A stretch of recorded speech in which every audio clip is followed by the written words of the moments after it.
الحمد لله وحده والصلاة والسلام على من لا نبي بعده. أعوذ بالله من الشيطان الرجيم. بسم الله الرحمن الرحيم. هو الذي أرسل رسوله بالهدى ودين الحق ليظهره على الدين كله وكفى بالله شهيدا.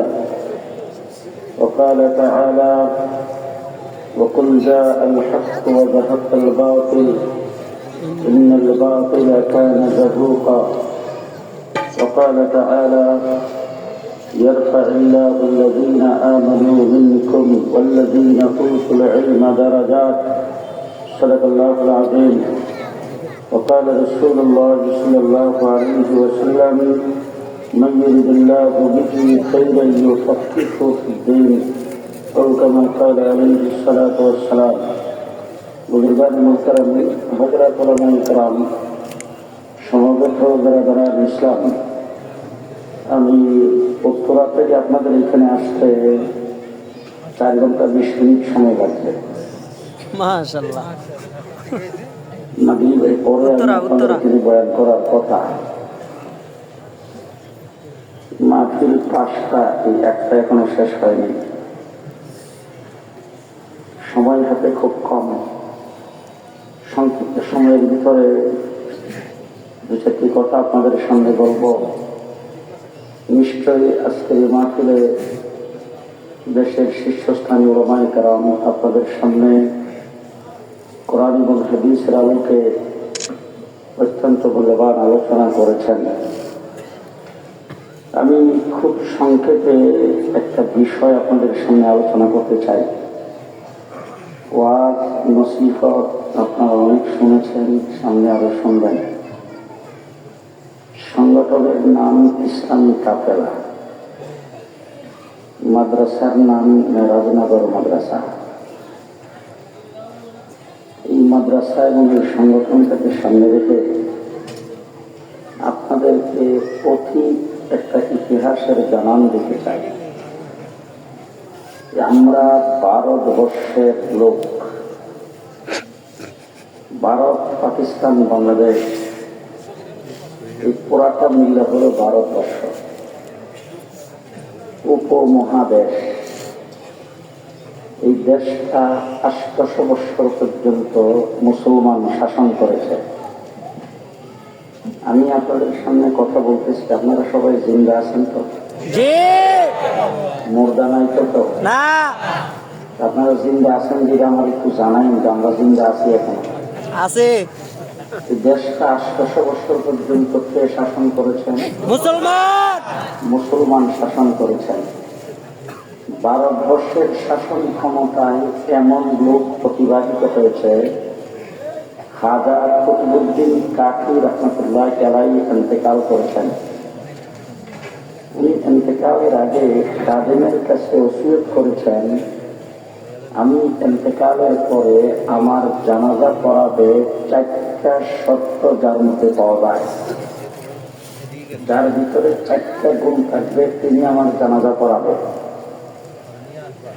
4টা গুণ কি কি? 1 নম্বর হইল 5 ওয়াক্ত নামাজ কোনদিন তাকবীরে উলা ছুটে নেন। শর্তগুলি খুব সহজ। 2 নম্বর, জীবনে কোনোদিন তাহাজ্জুদ কাজা করে নাই। 3 নম্বর, যার জীবনে কোনোদিন আসরের সুন্নত ছুটে নাই। 4 নম্বর, তার চোখে বালেগ হওয়ার পরে বেগানা কোনো নারীর চেহারা দেখে নাই।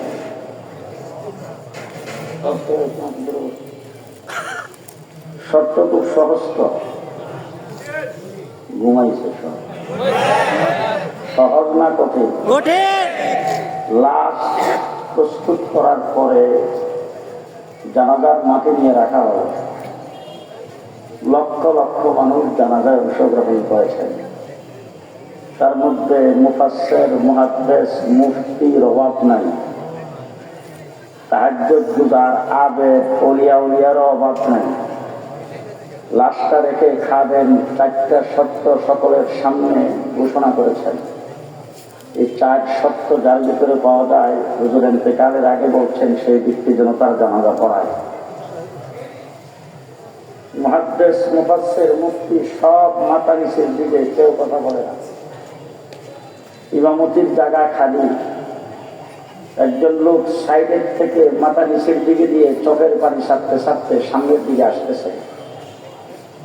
কাছে আসার পরে সকলেই তাকায় দেখেন বাগদাদ দিল্লির বাদশাহ সুলতান আলতামশ রহমতুল্লাহ আলাইহি।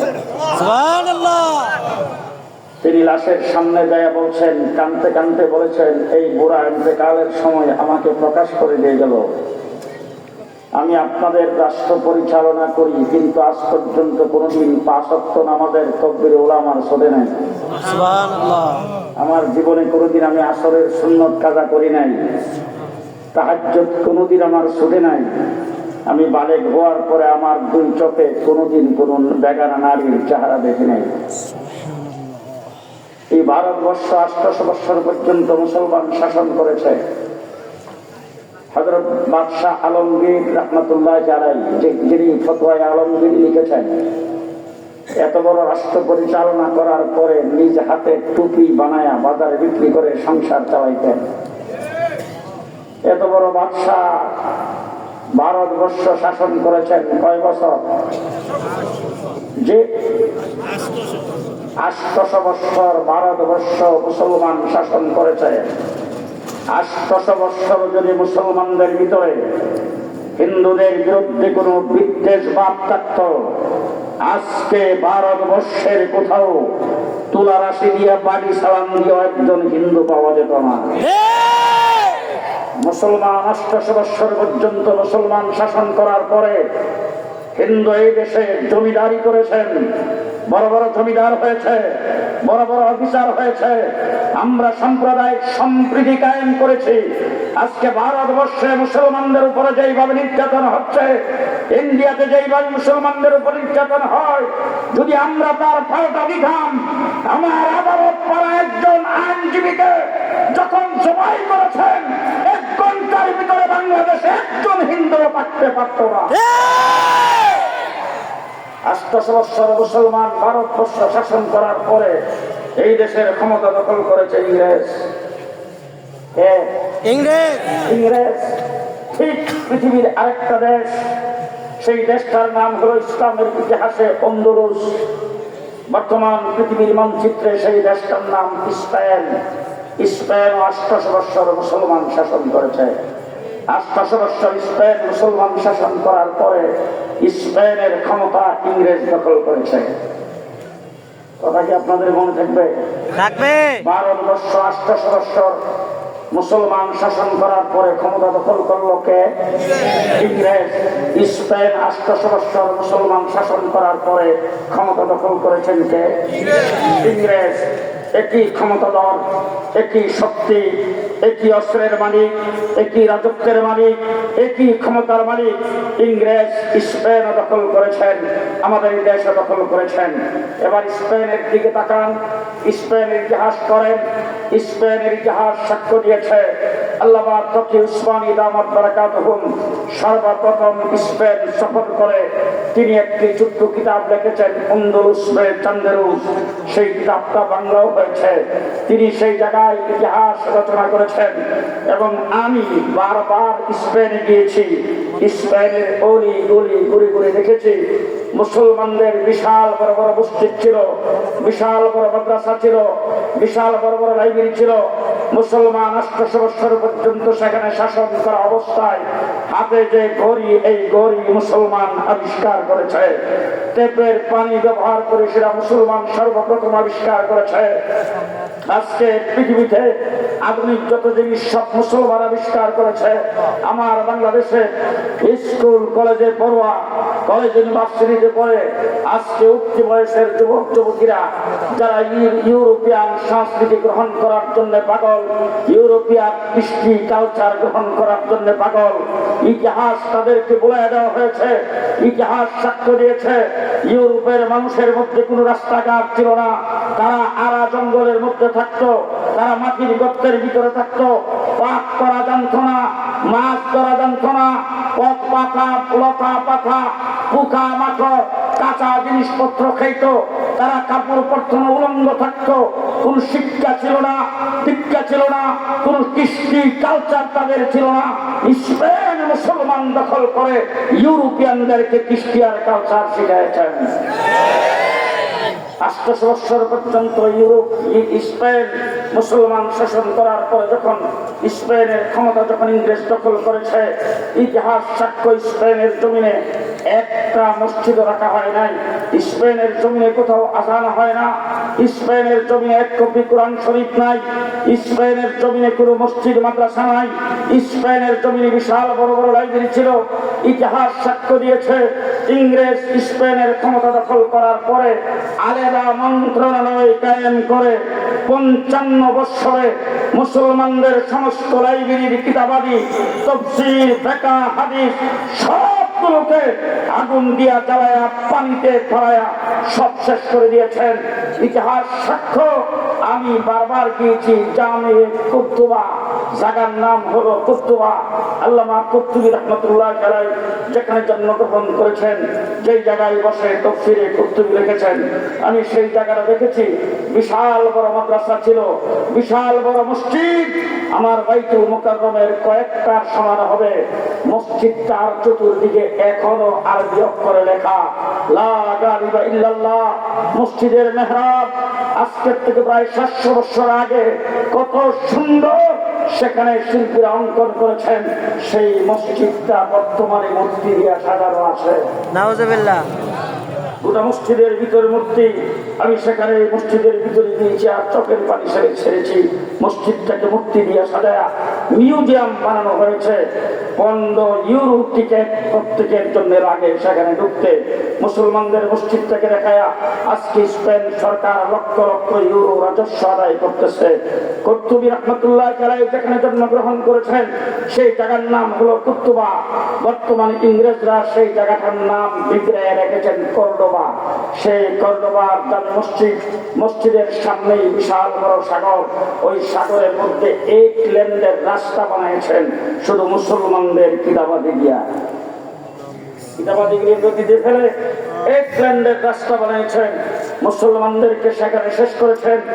একদিনে সমস্ত মুসলমানকে শেষ করেছিলেন। মুসলমান যখন বুঝদিন হাত পাও গুটায় যখন ইংরেজ ক্ষমতা দখল করার পরে কেউ যখন তাদের বিরুদ্ধে কোনো প্রতিবাদ করার কেউ নাই, তখন মুসলমানদেরকে ধোঁকা দেওয়ার জন্য বলেছেন, মুসলমানেরা তোমরা তোমাদের ইবাদতখানায় প্রবেশ করো, তোমাদেরকে কিছুই করা হবে না, নিরাপত্তা দেওয়া হবে। আর আমাদের স্টিমারগুলি সাগরের কিনারে রাখা আছে, স্টিমারে যদি তোমরা আরোহণ করো, তোমরা যেখানে যাইতে চাও নিরাপদে তোমাদেরকে পৌঁছাইয়া দেওয়া হবে। মুসলমান তাদের ধোঁকা বুঝতে পারে নাই, সকলেই হাত পা কোথায় 3 বাচ্চা সহ স্টিমারে যায় আরোহণ করেছেন আর মসজিদে যায় আশ্রয় দিয়েছেন। ইতিহাস সাক্ষ্য দিয়েছে এপ্রিল মাসের 1 তারিখ ছিল সেই দিনটা। মসজিদের ভিতরে বাহিরে পেট্রোল দিয়ে আগুন জ্বালায়া সমস্ত মুসলমানকে শেষ করে দিয়েছেন। আর যারা স্টিমারে আরোহণ করেছিলেন, স্টিমার সাগরের মধ্যখানে গিয়ে নিচ দিয়া ছিদ্র করে মুসলমানদেরকে সেখানে পানি থেকে বাইরে মেরেছেন। গোটা স্পেনে একজন মুসলমান নাই, 1 কপি কোরআন শরীফ নাই।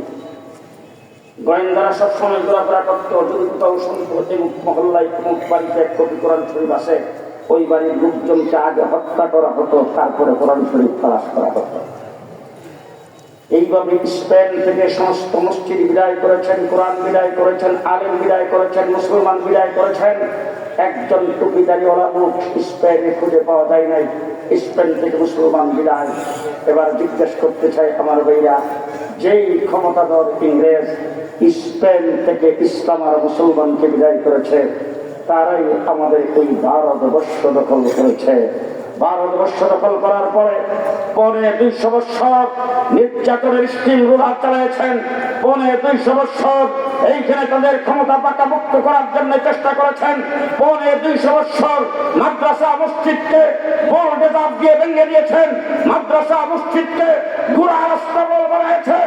এদেশ থেকে ইসলাম আর মুসলমানকে বিদায় করার জন্য 250 বছর চেষ্টা করে একদিনের জন্য আমাদের দেশ থেকে ইসলাম আর মুসলমানকে বিদায় করতে পারে না।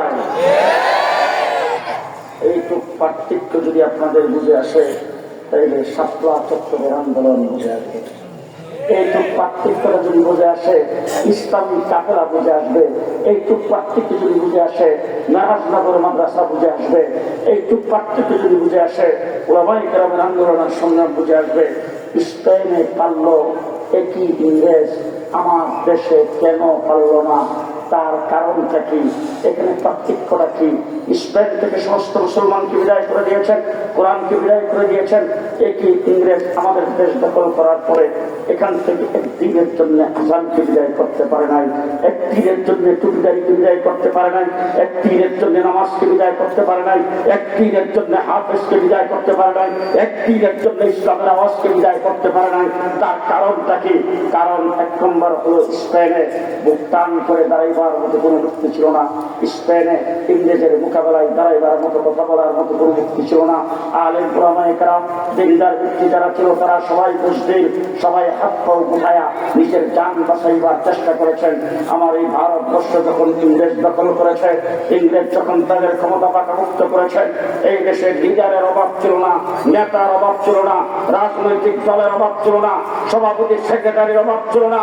কিন্তু আজকে ইতিহাস আমাদেরকে বলে দেওয়া হয়েছে, স্কুল কলেজ ইউনিভার্সিটির ছাত্রদেরকে যারা ইংরেজি শিক্ষিত তাদেরকে চোখে আঙ্গুল দিয়ে বলতে চাই, স্পেন যখন ইংরেজ দখল করেছে তখন ওখান থেকে ইসলামকে বিদায় করেছেন। স্পেন আজ পর্যন্ত স্বাধীন হতে পারে নাই, সেখানে ইংরেজের শাসনে আছে, খ্রিস্টানদের শাসনে আছে, মুসলমান সেখানে ঘুরে দাঁড়াইতে পারে নাই।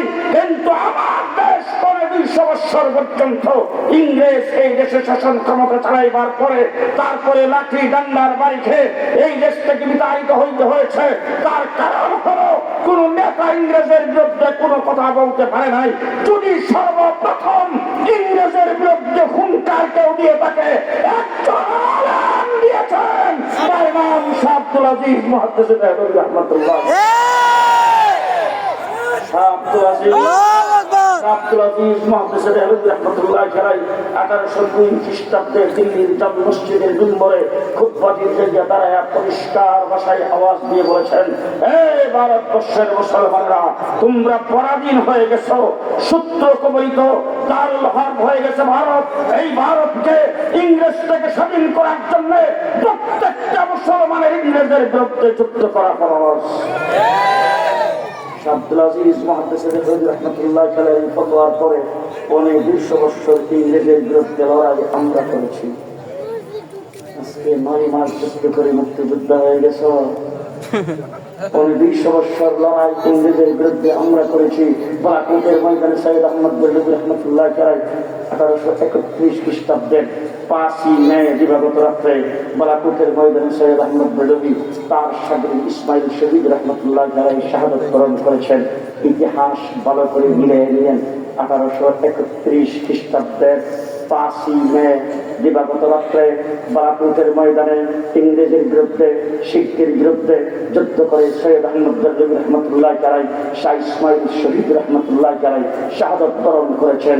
আর 2013 সালের 5ই মে দিবাগত রাত্রে আল্লামা আহমদ শফির বাহিনী শাপলা চত্বরে আল্লাহর নবীর ইজ্জত রক্ষার জন্য শাহাদাত বরণ করেছেন। ইতিহাস একই সূত্রে গাথা। 2013 সালের 5ই মে, 1831 সালের 5ই মে আমার ভাইরা 1831 সালে যুদ্ধ হয়েছে। তারপরে টিপু সুলতান মাঝে আসছে, শাহাদাত বরণ করেছেন। সিরাজউদ্দৌলা আসছে, শাহাদাত বরণ করেছেন। 1857 খ্রিস্টাব্দে ছায়া সরকার গঠন করা হলো ইংরেজের বিরুদ্ধে। সেই সরকারের প্রেসিডেন্ট ছিলেন সৈয়দুত তায়েফা হাজী আমদাদুল্লাহ মহাজের মক্কি রাহমাতুল্লাহ আলাইহি, যিনি গোটা দেওবন্দীয়তের পীর। আজকে পাকপন্থী যত পীর, সমস্ত পীরের গোড়া হাজী আমদাদুল্লাহ মহাজের মক্কি রাহমাতুল্লাহ আলাইহি। তিনি তাসাউফের ইমাম, খানকার পীর, রাজপথের বীর। ইংরেজ বিরোধী আন্দোলনে যে সরকার গঠন করেছিলেন সেই সরকারের প্রেসিডেন্ট ছিলেন। আর এই সরকারের প্রধান বিচারপতি ছিলেন যাকে ইমামে আজম আবু হানিফা সানি বলা হয়, হযরত শেখ রশিদ আহমদ গঙ্গোহী রাহমাতুল্লাহ আলাইহি। আর এই যুদ্ধ হয়েছে শামিলির যুদ্ধ। সেই শামিলির ময়দানে প্রধান সেনাপতি ছিলেন হযরত কাসিম নামাতুল রাহমাতুল্লাহ আলাইহি। 19 বছর যুদ্ধ করে তারপরে হযরত কাসিম নানতুবী রাহমাতুল্লাহ আলাইহি 1857 সালের আজাদী আন্দোলন যখন মুসলমান পরাজয় বরণ করেছেন, হাফেজ জামিল শহীদ যখন শাহাদাত বরণ করেছেন, 1857 থেকে 1866 পর্যন্ত 10 বছরের ভিতরে 55,000 আলেমকে ফাঁসির কাস্টে ঝোলানো হয়েছে, আগুনে পোড়া মারা হয়েছে, পানিতে ডুবাইয়া মারা হয়েছে। ঢাকার ভিক্টোরিয়া পার্কের থেকে শুরু করে দিল্লি পর্যন্ত রাস্তার 2 ধারের এমন কোন গাছ ছিল না যেই গাছের তলায় আলেমদেরকে ফাঁসির কাস্টে ঝোলানো হয় নাই। একদিনে 14,000 আলেমকে ফাঁসির কাস্টে ঝোলানো হয়েছে। এইভাবে যখন আলেম ওলামা ইকরাম জীবন দিয়েছেন, তখন হযরত কাসিম নানতুবী রাহমাতুল্লাহ আলাইহি রশিদ আহমদ গঙ্গোহী রাহমাতুল্লাহ আলাইহি পরামর্শ করে দেওবন্দের আনার গাছের নিচে যেই মাদ্রাসা প্রতিষ্ঠা করেছেন, সেই মাদ্রাসার নাম দারুল উলুম দেওবন্দ। আর এই মাদ্রাসার সর্বপ্রথম যিনি একজন ছাত্র আলিফা তাসা সবক নিয়েছিলেন, সেই ছাত্রর নাম হলো মাহমুদ হাসান দেওবন্দি। তিনি কালক্রমে হয়েছেন শাইখুল আলম, শাইখুল আরবি আজম, শাইখুল হিন্দ মাহমুদ হাসান দেওবন্দি রাহমাতুল্লাহ আলাইহি। দেওবন্দের আনার তলায় একজন ছাত্র কাসিম নানতুবী রাহমাতুল্লাহ আলাইহি তৈরি করেছেন। সেই একজন ছাত্র যদি রেশমি রুমাল আন্দোলন না করতেন, আজকের বাংলাদেশ হতো না, পূর্ব পাকিস্তান আর পশ্চিম পাকিস্তান হতো না। শাইখুল হিন্দ মাহমুদ হাসান দেওবন্দি রাহমাতুল্লাহ আলাইহি ইংরেজের বিরুদ্ধে আন্দোলন করেছেন। সাথে সাথে দেওবন্দ দারুল উলুম মাদ্রাসায় 1 জাত ছাত্র তিনি তৈরি করেছেন। একজন ছাত্র কিয়ামত পর্যন্ত তাদের নামের উপরে দিন চলবে। ওয়াইজরা ওয়াইজ তাদের নাম নিয়ে করতে হবে, মুফাসসির তাফসীর তাদের নাম নিয়ে করতে হবে, এমনকি গোটা পৃথিবীর দায়ী তাদের নাম নিয়ে ইসলাম প্রচার করতে হবে। মাহমুদ হাসান দেওবন্দি যেই 1 জাত ছাত্র তৈরি করেছেন, শুধু একটা দৃষ্টান্ত স্বরূপ বলতে চাই। মাহমুদ হাসান দেওবন্দি মালদার জেলখানার ভিতরে ছিলেন 4 বছর। প্রত্যেক দিন তাকে জেলখানার ভিতর রুমের ভিতর থেকে বের করে নেওয়া হতো। লোহার শিক গরম করে তার কোমরের মধ্যে আর পিঠের মধ্যে লোহার শিক গরম করে আঘাত করা হতো। তিনি বেহুশ হয়ে যেতেন। হুশ হওয়ার পরে ইংরেজ বলতো, ইংরেজের বিরুদ্ধে তুমি যুদ্ধের ফতোয়া দিয়েছ, এটা তুমি উঠু করো। মাহমুদ হাসান দেওবন্দি বলতেন, তোদের নির্যাতন যদি আমার মৃত্যু হয়, অথবা তারা যদি আমার ফাঁসির কাস্টে ঝুলাইয়া দেয়, ফাঁসির মঞ্চে যাইয়া মৃত্যুর দোয়ারে দেয়, মাহমুদ হাসান দেওবন্দি বলবে ইংরেজের বিরুদ্ধে যুদ্ধ করা ফরজ। মাহমুদ হাসান দেওবন্দি বের হয়ে আসছেন জেলখানার ভিতর থেকে। উনি সাহেবের প্রাস, তখন লোকজন আসেন। আসলেই তিনি যুদ্ধের ফর্মুলা বর্ণনা করেন, কোনভাবে কিভাবে যুদ্ধ করতে হবে, ইংরেজকে এই দেশ থেকে কিভাবে দৌড়াইতে হবে, মাদ্রাসার চাল কিভাবে বিস্তার করতে হবে, ইংরেজ বিরুদ্ধে সৈনিক কিভাবে তৈরি করতে হবে। হঠাৎ করে কিছু সংখ্যক লোক ওনার কাছে আসছেন। আইসা ওনার পাশে বসে বলতেছে, হুজুর আপনি তো এত বড় একজন বরেণ্য ব্যক্তি, আপনি তো একজন শাইখুল হিন্দ, শাইখুল আরবি ওয়াল আজম, আপনি যদি এই পৃথিবীর থেকে চলে যান, তাহলে আপনার নাম নিশানাও কারোর মধ্যে থাকবে না। তার কারণ হলো আপনি কোনো কিতাবাদি লেখে যান নাই। যদি কোনো কিতাব লিখে যাইতেন, কিতাবটা যদি মার্কেটে থাকতো, এই কিতাবটা পরে আপনার নামটা তখন কিতাবের মধ্যে দেখে মানুষ আপনার কথা স্মরণ করত। তিনি তখন তাদের চেহারার দিকে তাকায় বলেন, কৌকি আমি তো প্রত্যেক সাবজেক্টে বড় মূল্যবান কিতাব লিখেছি। তারা বলতেছেন, হুজুর মার্কেটে তো কোনো লাইব্রেরিতে আপনার লেখা কোনো কিতাব পাওয়া যায় না। তিনি বলেন, শোনো, লাইব্রেরিতে তোমরা কোথা থেকে পাইবা? আমি তো কোনো মুর্দা কিতাব লিখি নাই, আমি জিন্দা কিতাব লিখে গেছি। আমার কিতাবের নাম তোমরা ভালো করে স্মরণ রাখবা। আমার যদি কিতাব তাফসীরের লাইনে যদি কিতাব দেখতে চাও, কোরআন কারীমের তাফসীরের লাইনে যদি কিতাব দেখতে চাও, তাইলে জাফর আহমদ উসমানী আর শিববির আহমদ উসমানীকে দেখো। আমার যদি হাদিসের লাইনে কিতাব দেখতে চাও, তাইলে আনোয়ার শাহ কাশ্মীরিকে দেখো। আমার যদি যুদ্ধ জিহাদের লাইনে কিতাব দেখতে চাও, তাইলে উবাইদুল্লাহ সিন্দিকে দেখো। আমার যদি ফতোয়ার ইফতার লাইনে কিতাব দেখতে চাও, মুফতি কাফাইতুল্লাহকে দেখো। আমার যদি তাসাউফের লাইনে কিতাব দেখতে চাও, হাকিমুল উম্মত আশরাফ আলী তানভীকে দেখো। আমার যদি সিয়াসতের লাইনে কিতাব দেখতে চাও, দুনিয়ার আজিম লিডার কুতুবে আলম হুসাইন আহমদ মাদারীকে দেখো। আমার যদি দাওয়াত ও তাবলীগের লাইনে কিতাব দেখতে চাও, মৌলানা ইলিয়াস রহমতুল্লাহ আলাইহিকে দেখো। হযরত মাওলানা মাহমুদ হাসান দেওবন্দি রাহমাতুল্লাহ আলাইহি এই জাত ছাত্র তৈরি করে গেছেন। আমার ভাইরা তারা দ্বীনের খেদমত এবং বদ করেছেন। এই জন্য আজকে আমি আপনাদের সামনে শুধু নয়, সারা গোটা বাংলাদেশের বিভিন্ন জায়গায় একটা কথা বারবার বলে থাকি, মুহাম্মদুর রাসূলুল্লাহ সাল্লাল্লাহু আলাইহি ওয়াসাল্লামের মাধ্যমে আল্লাহ তাবারক ওয়া তাআলা আরাফার ময়দানে হুজুরের সামনে ঘোষণা দিয়েছেন, আল-ইয়াউমা আকমালতু লাকুম দীনাকুম, আজকের দিনে তোমাদের দিনকে তোমাদের জন্য অল কমপ্লিট করে দিলাম। এই আরাফার ময়দানে সোয়ালক্ষ সাহাবায়ে কেরামের সামনে আল্লাহ পাক আল্লাহর দিনকে যখন কমপ্লিট করেছেন, রাসূলুল্লাহ সাল্লাল্লাহু আলাইহি ওয়াসাল্লাম দিন প্রচারের দায়িত্ব সাহাবায়ে কেরামকে দিয়ে ডাক দিয়ে বলেছেন, ফালিয়ুবাল্লিগুশ শাহিদু মিনকুমুল গায়িবা, আজকের দিনে যারা এখানে উপস্থিত আছো, পরবর্তীতে যারা উপস্থিত নাই তাদের কাছে এই দিন তোমাদের কাছে পৌঁছে দেওয়ার দায়িত্ব তোমাদের কাছে অর্পণ করলাম। হুজুর বলছেন, বাল্লিগু উন্নি ওয়ালাউ আয়া, একটা আয়াত যদি আমার কমপ্লিট দিন তোমাদের কাছে পৌঁছে থাকে, পরবর্তী মানুষের কাছে পৌঁছে দেওয়ার দায়িত্ব তোমাদের কাছে অর্পণ করলাম। সাহাবায়ে কেরাম এই দিন প্রচারের দায়িত্ব নিয়ে দূর দিশে এক দৌড়ে বাংলাদেশও আসছে, বাংলাদেশের উপর দিয়ে চীন পর্যন্ত গেছে। সাহাবায়ে কেরাম দিন প্রচার করেছেন। মুহাম্মদুর রাসূল, সংক্ষেপে বলতে চাই, সময় কম, মুহাম্মদুর রাসূলুল্লাহ সাল্লাল্লাহু আলাইহি ওয়াসাল্লামের মাধ্যমে আল্লাহ পাক দিন করেছেন অল কমপ্লিট দিন। রাসূল প্রচারের দায়িত্ব সাহাবায়ে কেরামকে দিয়েছেন, সাহাবায়ে কেরাম দিন প্রচার করেছেন।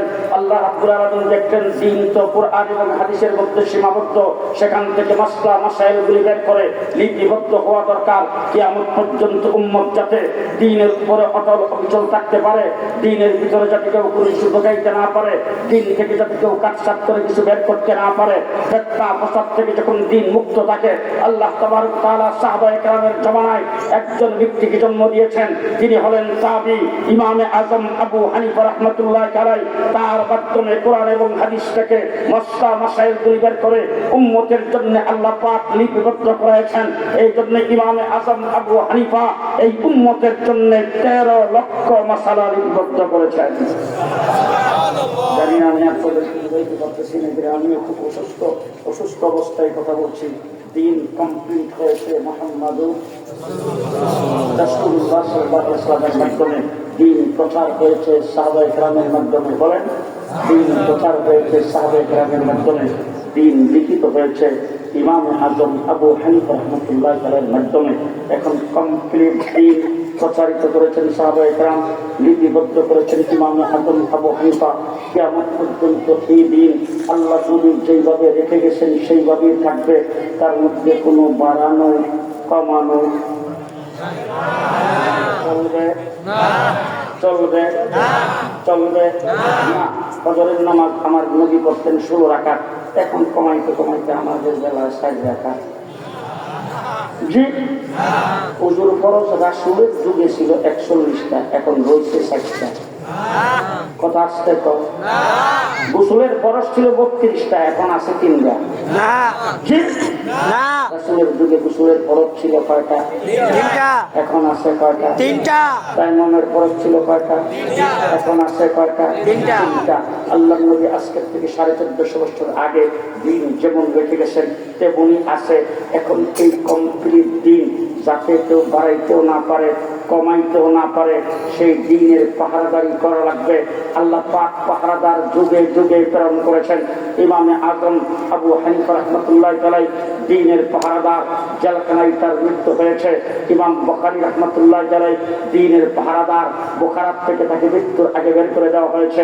ইমাম মালিক রাহমাতুল্লাহি আলাইহি দিনের পাহারাদার, পিটাইতে তার হাতগুলি ভেঙে দেওয়া হয়েছে।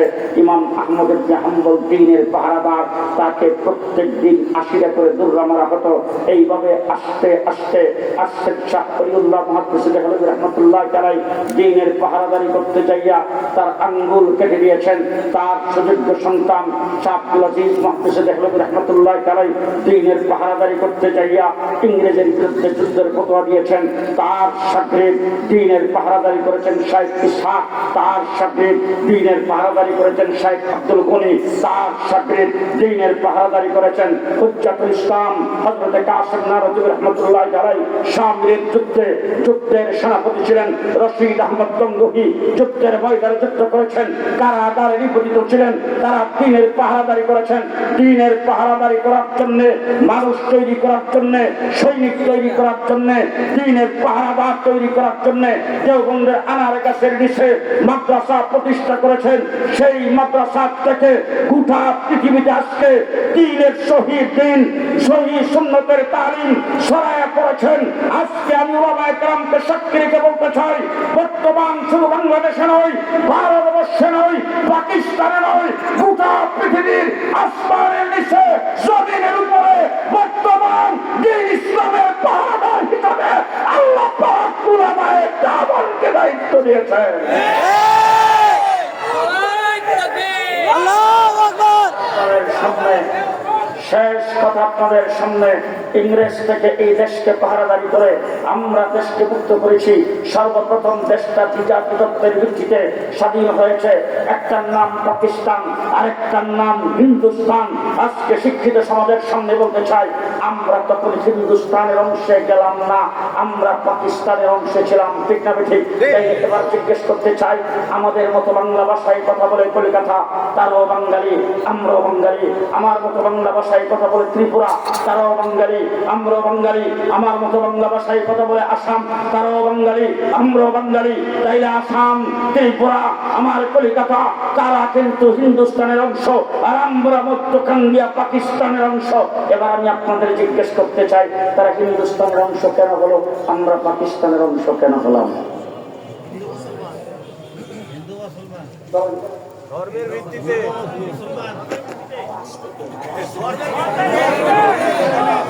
রাত্রে বেলা মানুষ শুনলে সরম আসতে পারে। আমরা পাকিস্তান হইলাম কি জন্য? কিসে যারা আছে এরা হয় না।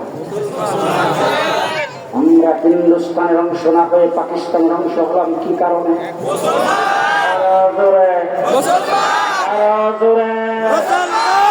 আমরা হিন্দুস্তানের অংশ হই নাই, পাকিস্তানের অংশ হয়েছিলাম মুসলিম অধ্যুষিত মুসলমান হওয়ার কারণে। ঠিক কিনা ধরে বলেন? পাকিস্তানের আমাদের উপর জুলুম নির্যাতন শুরু করেছে। আমরা মাত্র 9 মাস আন্দোলন করে বাংলাদেশ হয়েছি।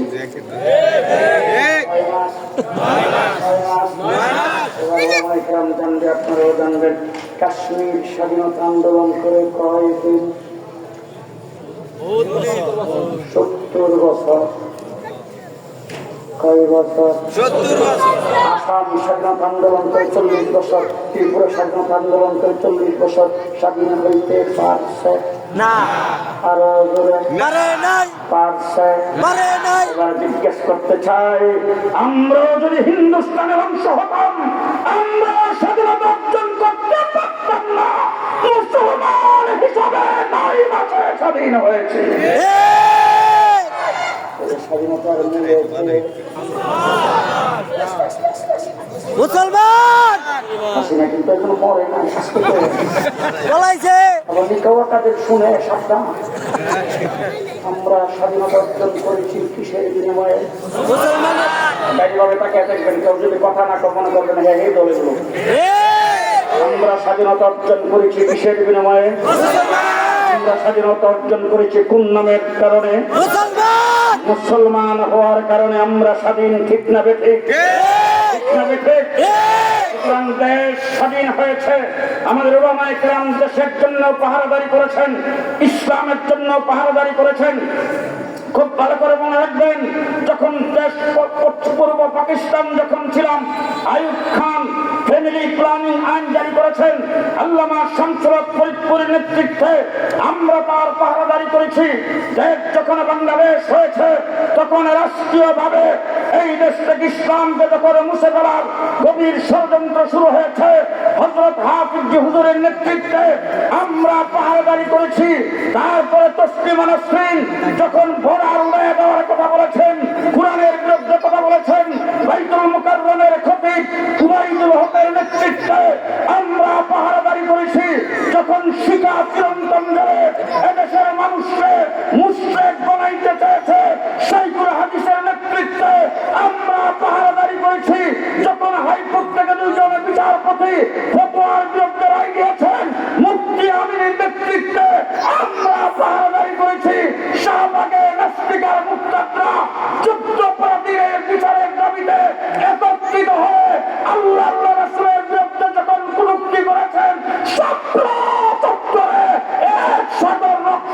আমরাই পাহারাদারি করেছি।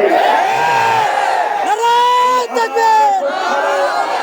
নারায়ণ তাকবীর! যাত্রাবাড়ি চৌরাস্তায় বাবার মূর্তি স্থাপন করে এই দেশের মানুষকে মূর্তি পূজায় যখন বাধ্য করতে চাইছে জুনায়েদ বাবুনগরীর নেতৃত্বে আমরাই তার পাহারাদারি করেছি।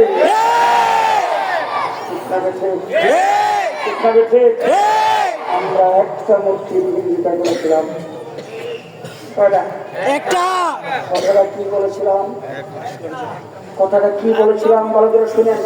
খুব সুন্দর যুক্তি তর্কের মাধ্যমে বাইতুল মুকাররম উত্তর গেটে সমাবেশ করে সেই জায়গার মধ্যে আমি বলেছিলাম, মাননীয় প্রধানমন্ত্রী, আপনার বাবা স্বাধীনতার স্থপতি, আপনার বাবার নেতৃত্বে বাংলাদেশ স্বাধীন হয়েছে, মুক্তিযুদ্ধ হয়েছে, আমরা আপনার বাবাকে শ্রদ্ধা করি, সুতরাং আমার দেশের একজন স্বাধীনতার স্থপতি তার মূর্তি আপনি সেখানে লাগাবেন, আর মূর্তির মাথায় বসে তাকে পায়খানা করবে।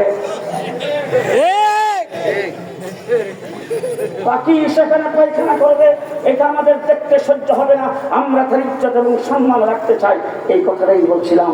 দোষ দেওয়া হলো আমাকে, দোষ দেওয়া হলো মামুনুল হককে,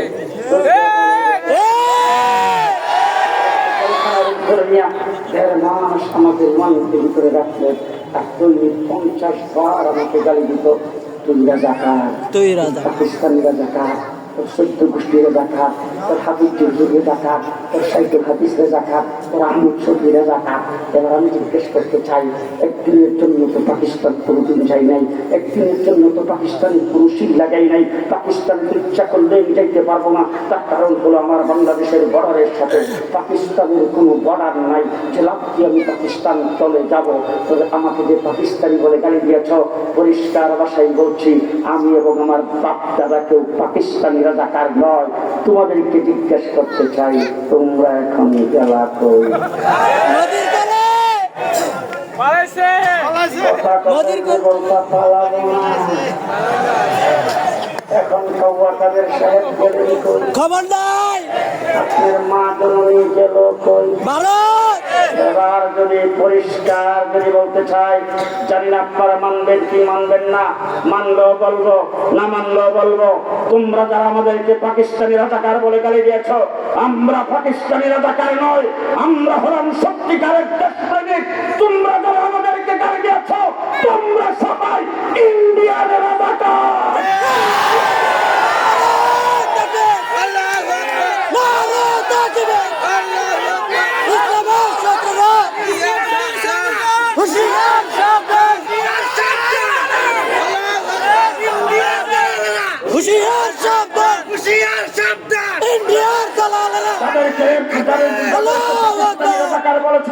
তারা সবসময় দেশপ্রেমিকের পরিচয় দিয়েছে। রোহিঙ্গা বাংলাদেশে আসছে, সর্বপ্রথম তাদের বাসস্থানের ব্যবস্থা, তাদের আহারের ব্যবস্থা, তাদের মসজিদ মাদ্রাসার ব্যবস্থা আর ওলামায়ে কেরাম করেছেন। তারপরে যখন এই দেশে বন্যা হয়েছে, সর্বপ্রথম বন্যা দুর্গত মানুষের কাছে আমরাই দাঁড়িয়েছি। কেউ দাঁড়াই নাই, ঠিক না বেশি? শেষ কথা আপনাদেরকে বলতে চাই, আমাদের মাদ্রাসার মেরাজনগর মাদ্রাসার ছাত্রদের জন্য কি কোটার দরকার? না, আসতে পারে তারা কি চাকরি নেবে? তারা কি চাকরির জন্য কোথাও যায়? আমরা চাকরি নেব না, যে বইলে দিচ্ছি পরিষ্কার।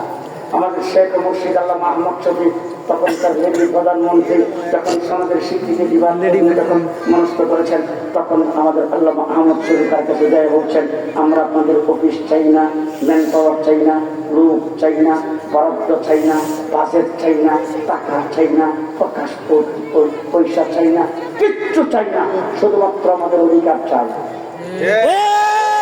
এখানে আমরা কি চাকরি নেব? আমাদের কি কোটার দরকার? কিন্তু আমরা দেশপ্রেমিক হওয়ার কারণে স্কুল কলেজের ছাত্রদের যুক্তির দাবিতে মাথায় নেমে যখন রক্ত দিতে শুরু করেছেন, জীবন দিতে শুরু করেছেন, আমার কওমি মাদ্রাসার ছাত্র একজন ঘরে বসে থাকে নাই।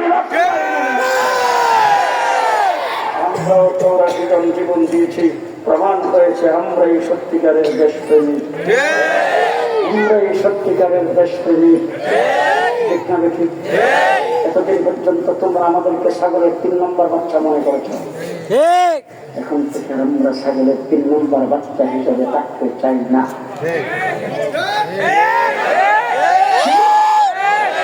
বাংলাদেশ স্বাধীন হয়েছে মুক্তিযোদ্ধাদের রক্তের উপর দাঁড়ায়, তোমরা করেছো সোনার বাংলা। একজন গুলি করছে, আরেকজন খাইছে। এরপরে আসলো সবুজ বাংলা, তারপরে আসলো নতুন বাংলা, এরপরে আসলো ওই বাবা মডার্ন বাংলাদেশ, তারপরে আসলো আধুনিক বাংলাদেশ, এরপর আসলো ডিজিটাল বাংলাদেশ। সেটা উদ্বোধন করার সময় লোকেরা প্রধানমন্ত্রী বলেছেন স্মার্ট বাংলাদেশ। মনে আছে না আপনাদের? আছে। আর আমি যদি একটা বাংলার কথা বলি, আপনারা কি মানবেন? ইনশাআল্লাহ। সমর্থন যদি করেন, যদি আপনারা আমার কথা মানেন, যদি সমর্থন করেন, কেউ বসে থাকবেন না, দাঁড়ায় সমর্থন দিবেন।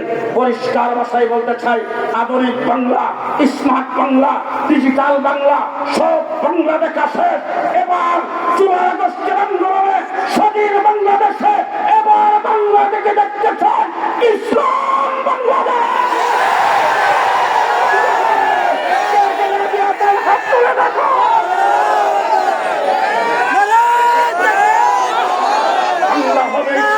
বাংলাদেশ মনে থাকবে, মনে থাকবে। সেই বাংলার কোন স্লোগান বাংলার মাটিতে হবে না। বাংলাদেশ জিন্দাবাদ হবে, মুসলমানদের স্লোগান হবে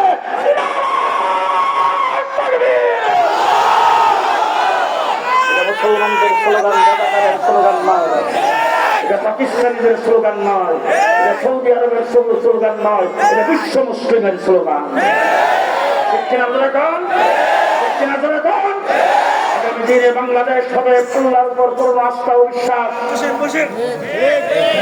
সকল ক্ষমতার উৎসকে আরো জোরে বাংলাদেশের কোন রাজনৈতিক লিডার আমাদের কাছে বক্তৃতা আইসা এতটা বলতে পারবে না। সকল ক্ষমতা উৎস জনগণ, বাংলাদেশের স্লোগান হবে সকল ক্ষমতা উৎস একমাত্র আল্লাহ। মনে থাকবে। অন্তর্বর্তীকালীন সরকারকে বলবো, শাপলা চত্বরের রক্তের উপরে দ্বারা আপনি ক্ষমতায়, মেহরবানি করে আমাদেরকে বোকা ভাববেন না, আমাদেরকে বোকা ভাববেন না। খামাখা চক্রান্তের শিকার আপনিও হবেন না, আমাদেরকে মাঠে আনতে বাধ্য করবেন না। আওয়ামী দূষণদের দালাল একাতিয়ার সাদিয়ানি কত 15 বছর দালালি করেছেন, বাইতুল মুকাররমের সামনে দাঁড়িয়ে আমাদেরকে গালি দিয়েছেন রাজাকার। আজকে তারা হয়ে গেছে মুক্তিযোদ্ধা।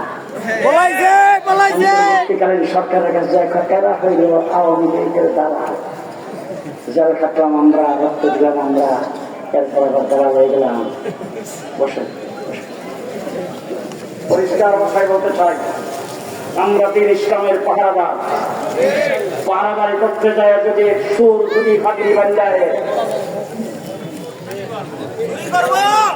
ছেড়ে দেব, ছেড়ে দেব। ফ্যান শুট টাই করে আসছে, কথা পাই না, ছেড়ে দেব, ছেড়ে দেব। খুব ভালো করে মনে রাখেন, মির্জা গোলাম কাদিয়ানী আসছে পাগড়ি পরে, লম্বা দাড়ি, লম্বা জামা, উলামায়ে দেওবন্দ বলছেন চোর। আরেকজন আসছে সাহাবায়ে কেরাম নবীদের সমালোচনা করে, ফ্যান শুট টাই করে, উলামায়ে কেরাম বলছেন চোর। আজকে সব সাহেব আসছেন কাউমি মাদ্রাসা আলেম উলামায়ে কেরামের বিরুদ্ধে কথা বলছে, আর আমরা বলছি চোর আর ডাকাত। তারা বলে আমাদের আমরা লগে আলেম আছে, আমরা বলি আমরা আলেমের লগে আছি। আমরা কোন দল? হ্যাঁ, আলেমদের সাথে কারা কারা আছে? আল্লাহু আকবার। সবাই আলেমদের সাথে আছেন? ইনশাআল্লাহ। সবাই আলেমদের সাথে আছেন তো? ইনশাআল্লাহ। আলেম উলামায়ে কেরামের নিয়ন্ত্রিত তাকবীর জামাতের বিশ্ব ইজতেমা 31